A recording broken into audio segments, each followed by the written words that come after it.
ఈరోజు దేవుని వాగ్దానం అపోస్తలుల కార్యాలు 1వ అధ్యాయం 8వ వచనం. పరిశుద్ధాత్మ మీ మీదికి వచ్చినప్పుడు మీరు శక్తి నొందెదరు. పరిశుద్ధాత్మ మీ మీదికి వచ్చినప్పుడు మీరు శక్తి నొందెదరు. ఈ అపోస్తలుల కార్యముల గ్రంథ రచయిత వైద్యుడైన లూకా అని చెబుతారు. అలాగే లూకా సువార్తను కూడా ఈ లూకా వైద్యుడే రాస్తారు.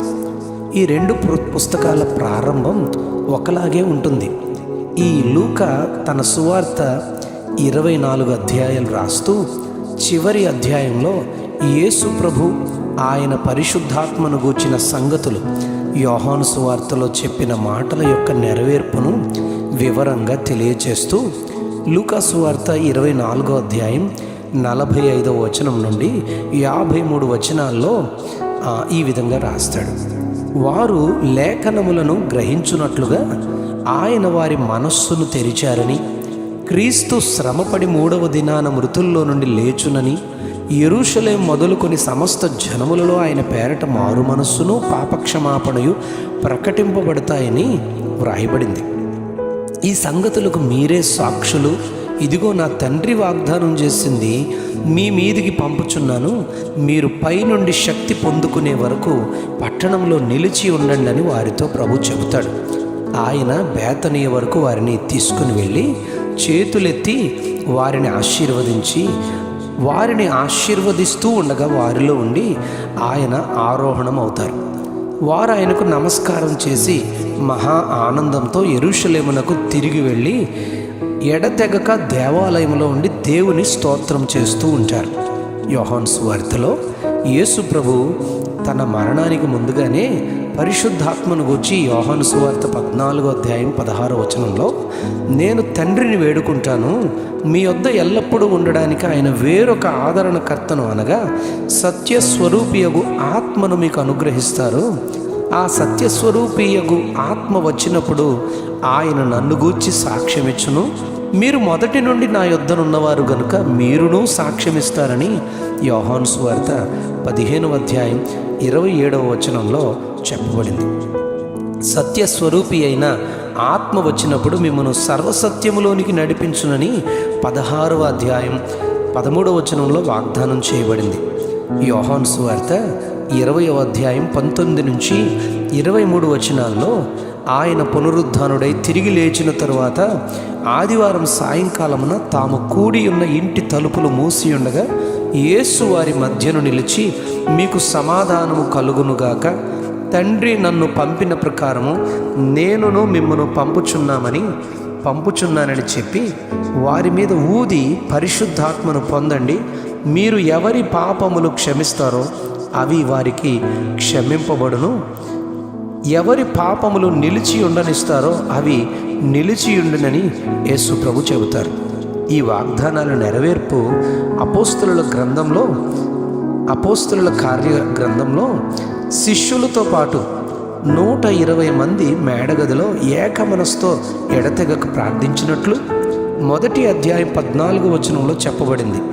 2వ అధ్యాయంలో పెంతెకోస్తను పండుగ దినమున వారు కూడి ఉన్న మేడగదిలో వేగముగా వీచు బలమైన గాలి వంటి ధ్వని ఆకాశము నుండి అకస్మాత్తుగా వారు కూర్చున్న ఇల్లంతయు నిండి అగ్ని జ్వాలల వంటి నాలుకలు విభాగింపబడినట్లుగా కనబడి వారిలో ఒక్కొక్కరి మీద రాలగా అందరూ పరిశుద్ధాత్మతో నింపబడిన వారై ఆ ఆత్మ వారికి వాక్శక్తి అనుగ్రహించిన కొలది అన్య భాషలతో మాట్లాడడం మొదలు పెడతారు. అపోస్తలుల కార్యాలు 1వ అధ్యాయం 8వ వచనం యొక్క నెరవేర్పు జరిగిన వెంటనే వారు 2వ అధ్యాయం 14వ వచనంలో పేతురు కడమ 11 మంది అపోస్తలులతో శిష్యులతో కూడా నిలిచి బిగ్గరగా సువార్తను ప్రకటించినట్లు రాయబడింది. కానీ పరిశుద్ధాత్మ నింపబడని శిష్యులు యేసు ప్రభువు సిలువకు అప్పగింపబడిన సమయంలో దాక్కున్నట్లు, పేతురు ఆయనను ఎరుగనని ముమ్మారు అబద్ధమాడినట్లు మార్కు సువార్త 14వ అధ్యాయం 72వ వచనంలో రాయబడింది. కానీ మేడగది అనుభవం తర్వాత శిష్యులు ఎంతో ధైర్యంగా సువార్తను ప్రకటించినట్లు, శ్రమలను ఎదుర్కొన్నట్లు, వారు సువార్త ప్రకటించుటకు వెనుక తీయలేదని వ్రాయబడింది.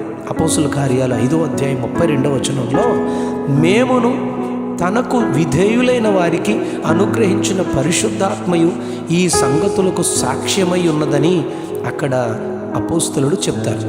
అపోస్తల కార్యాలు 5వ అధ్యాయం 12వ వచనంలో ప్రజల మధ్య అనేకమైన సూచక క్రియలు మహత్కార్యాలు అపోస్తలుల చేత చేయబడినవని పరిశుద్ధాత్మ కార్యాల కొరకు చెప్పబడిన ప్రవచనం, అది యోహాను సువార్త 14వ అధ్యాయం 12వ వచనంలో ఇలా ఉంది. అక్కడ నా యందు విశ్వాసముంచువాడు నేను చేయు క్రియలు చేయును, వాటికంటే మరి గొప్పవియు అతడు చేయునని ప్రవచనం ఇక్కడ అపోస్తల కార్యాల 5వ అధ్యాయం 12వ వచనంలో నెరవేరింది. ఇక్కడే 5వ అధ్యాయం 15-16 వచనాల్లో పేతురు సొలొమోను మంటపంలోనికి వస్తూ ఉండగా జనులు రోగులను వీధుల్లోనికి తెచ్చి వారిలో ఎవని మీదనైనను అతని నీడ పడవలనని ఉంచుతారు. జనులు రోగులను అపవిత్రాత్మల చేత పీడింపబడిన వారిని మోసుకొని కూడా వస్తారు అక్కడికి. వారందరూ స్వస్థత పొందినట్లు అక్కడ రాయబడింది. అపోస్తల కార్యాలు 1వ అధ్యాయం 8వ వచనం ప్రకారం పరిశుద్ధాత్మ మీ మీదికి వచ్చినప్పుడు మీరు శక్తి నొందుతారు అన్న ప్రవచనం సువార్త ప్రకటించుటకు, ఆయన కొరకు సాక్ష్యం ఇచ్చుటకు, నాకంటే గొప్పవి అద్భుత కార్యాలు చేయుదురు అని చెప్పిన దానికి ఇలాగా ఇక్కడ నెరవేరుతుంది. అలాగే 1 కొరింథీ 12వ అధ్యాయం 4-11 వచనాలు మనం గమనిస్తే కృపావరాలను గురించి ప్రభు అపోస్తులుడైన పౌలు ద్వారా అక్కడ తెలియజేస్తారు. కృపావరాలు నానా విధాలుగా ఉన్నాయి.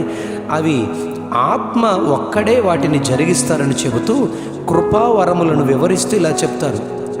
మొదటిది ఆత్మ మూలముగా బుద్ధివాక్యము, రెండవది ఆత్మను అనుసరించిన జ్ఞానవాక్యము, మూడవది ఆ ఆత్మలోనే విశ్వాసము, నాలుగవది ఆ ఆత్మ వలననే స్వస్థపరచు వరము, ఐదవది అద్భుత కార్యములను చేయు శక్తి, ఆరవది ప్రవచనము, ఏడవది ఆత్మల వివేచన, ఎనిమిదవది నానావిధ భాషలు, తొమ్మిదవది భాషల అర్థము చెప్పు శక్తి. వీటన్నిటినీ ఆ ఆత్మ ఒక్కడే తన చిత్తము చొప్పున ప్రతివానికి ప్రత్యేకముగా పంచి ఇచ్చును. కార్యసిద్ధి కలుగు చేయువాడు దేవుడే అని రాయబడింది. అపోస్తులుడైన పౌలు గలతీ పత్రికలో 5వ అధ్యాయం 22వ వచనంలో ఆత్మ ఫలాలను గూర్చి కూడా చెబుతాడు. ప్రేమ, సంతోషము, సమాధానము, దీర్ఘశాంతము, దయాళుత్వము, మంచితనము, విశ్వాసము, సాత్వికము, ఆశా నిగ్రహము, ఈ క్రియలను కలిగి ఉండు శక్తిని పరిశుద్ధాత్ముడే మనకు ఇచ్చి అనుగ్రహించి శరీర కార్యములను జయించుటకు కావలసిన బలమును తన పరిశుద్ధాత్మ శక్తి ద్వారా అనుగ్రహించును. 1 యోహాను 4వ అధ్యాయం 13వ వచనంలో ఆయన మనకు తన ఆత్మలో పాలు దయచేసి ఉన్నాడని వ్రాయబడింది. మనకు పాలు దయచేయబడిన తన ఆత్మ వలన ఆయన చేసిన కార్యాలు మనమును చేయుటకు కావలసిన తన శక్తిని మనకు అనుగ్రహిస్తాడు దేవుడు. అలాగే పరిశుద్ధాత్మను నమ్మని వారు ఆయన శక్తి కార్యాలను చూడలేరని మార్కు సువార్త 16వ అధ్యాయం 17వ వచనంలో చెప్పబడింది. అలాగే మత్తయి సువార్త 12వ అధ్యాయం 32వ వచనంలో మనుష్య కుమారునికి విరోధముగా మాట్లాడువానికి పాపక్షమాపణ కలదు గాని పరిశుద్ధాత్మకు విరోధముగా మాట్లాడువానికి ఈ యుగమందైనను రాబో యుగమందైనను పాపక్షమాపణ లేదు అని ప్రభువే ఈ వచనంలో చెప్తారు. పరిశుద్ధాత్మను గూర్చి, ఆయన శక్తిని గూర్చి హెచ్చరిస్తారు. రక్షకుడని నోటితో ఒప్పుకొని హృదయములోనికి యేసయ్యను చేర్చుకొను కార్యాన్ని చేయువాడు పరిశుద్ధాత్ముడేనని కొరింథీలకు రాసిన 1వ పత్రిక 12వ అధ్యాయం 3వ వచనంలో రాయబడింది. చివరికి ప్రకటన గ్రంథంలో పరలోక రాజ్యమునకు మనల్ని చేర్చువాడు, మన హృదయములో నుండి కార్యము జరిగించువాడు ప్రియ పరిశుద్ధాత్మ దేవుడేనని ప్రకటన గ్రంథం 22వ అధ్యాయం 17వ వచనంలో రాయబడింది. ఈ ప్రత్యేకమైన కార్యాన్ని జరిగించడానికి మనకు అనుగ్రహించబడిన పరిశుద్ధాత్మ దేవునితో నిత్యము కొనసాగుతూ ఆత్మను ఆర్పక ఆయనను హృదయములో కలిగి ఉండి ఆత్మ నింపుదలను దినదినము కలిగి ఉండి ఆయన సారూప్యములోనికి మార్చబడు ధన్యత మనకు పరిశుద్ధాత్ముడే అనుగ్రహించునుగాక. తన శక్తితో నింపి మనలను బలపరుచునుగాక. Amen, amen, amen.